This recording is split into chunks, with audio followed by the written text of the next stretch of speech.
Hi guys, let's,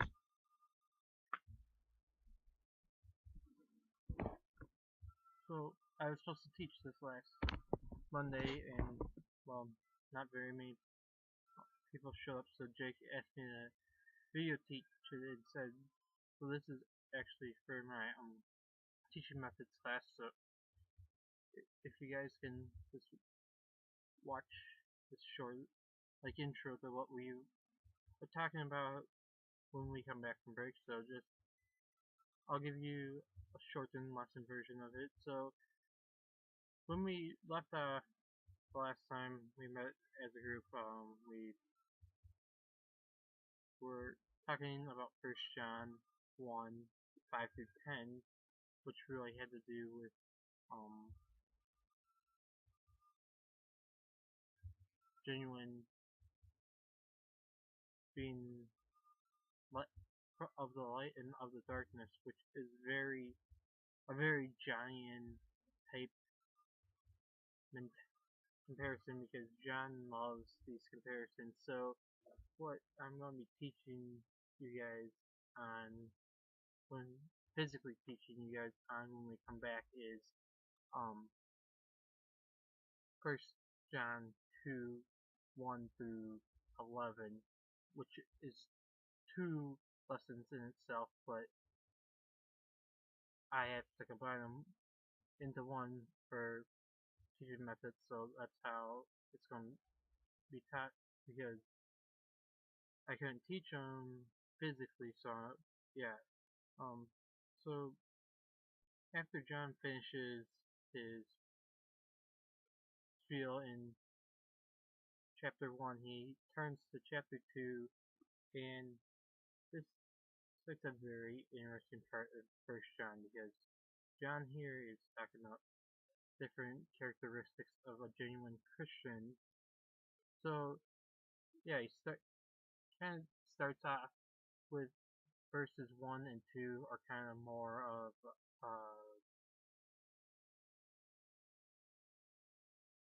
continuation of chapter 1. So he is still comparing stuff, and then verses 3 through 6 are a moral test. So it's, it's very deep in he's trying to say what are the moral characteristics of a genuine Christian. So it's very interesting to see how John brings up these tests because they are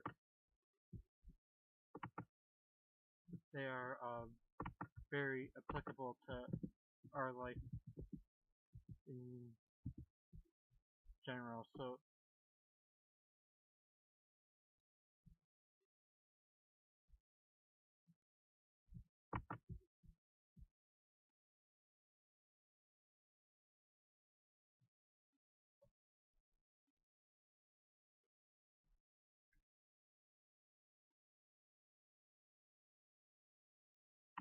So yeah, in verse 3, John kind of talks about like the commandments and stuff, and if you obey the commandments, then it makes your witness more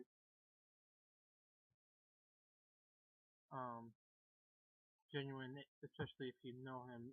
And in verse 5, if you say that you do know the um, commandments but do not know Christ, you're basically a liar. And that's another comparison that John uses in this first part of the passage. He is saying whether or not you keep the commandments is a measurement of your true character, and it's really exciting to know that if we do keep everything and do know him, that we do end up have eternal life and all that good stuff. So it's really good to know that and be that's something positive that is coming out of this first part of the passage. And then after he kind of in verse 6 kind of talks about walking and walking like Christ. So that's another big thing that is mentioned in this chapter is that the first test is moral, and if you keep the commandment and know Him, and then also walk like Him, you there's no excuse for not being like Jesus. So that's the biggest thing there. And then in then John gives the second test in verse 7, which is more the good old love your neighbor as yourself. So it's a very exciting type one there because yeah, the second test is more of a love test. So basically, John is talking about here the new commandment, which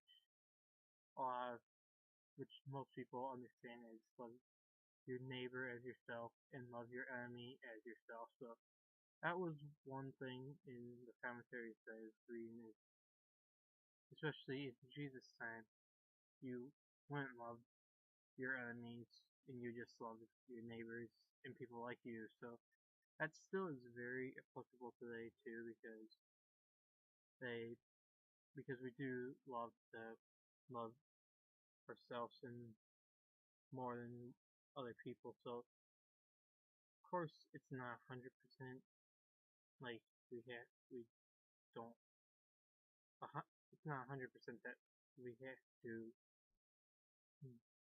that we don't love people that are not like us, but it's very close. So that's one of the bigger like things that we can apply to this is love those other people outside of the Northwestern community, outside of the Bethel community, other outside of our churches and such, and really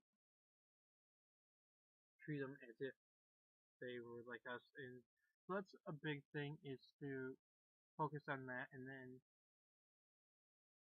yeah, that's the bulk of this message that John talks about in First John 2:1 through 11 is overall First John 2 is a whole bunch of tests. So there's a lot of things that exist in this chapter about testing because John is writing to the church in Ephesus, which has a lot of heresy and stuff going on, and people trying to tell them that things are not true. So there's a whole bunch of different things going on here, and the biggest thing is John is trying to distinguish what is a Christian and what isn't a Christian here in First John because there are some very similar characteristics to those that are Christians that to those who aren't Christians because they do look very similar. So that's probably what I'll leave you guys with for now. And then once we come back from break, we will actually pick up this verse and talk about it more in depth. So yeah, I'll leave that at that. So just feel free to watch this video, and I'll send Jake a few other things I have so that you can evaluate me.